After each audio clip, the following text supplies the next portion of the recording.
جماعه احتراف ابراهيم عادل في ختافي، مش عارف اداره بيراميدز صعبت الموضوع، طلبت فلوس اكتر، 2 مليون دولار او 3 مليون دولار. يا جماعه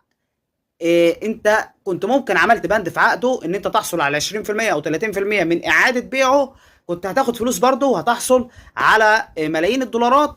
وكنت هتدي اللاعب فرصته ان هو يحترف ويلعب في الدوري الاسباني ويظهر وتبان موهبته ويتطور ويكون افضل وافضل ويروح اكبر الانديه العالميه، ويكون اضافه لمنتخب مصر واضافه للاعب نفسه، وكنا زودنا عدد اللعيبه المحترفين. لكن بهذه المعوقات وبهذه العوائق اللي بنحطها قدام اللعيبه بتاعتنا، يبقى كده مش هيكون عندنا عدد كبير من المحترفين، وهيفضل منتخبنا زي ما هو، ومش هنتقدم خطوه الى الامام. كنت اتمنى احترافه واحتراف غيره من اللعيبه، كل لاعب يجي له فرصه، نسهل عمليه الاحتراف مش نصعبها على الانديه الاوروبيه، ونعقد اللعيبه بتاعتنا.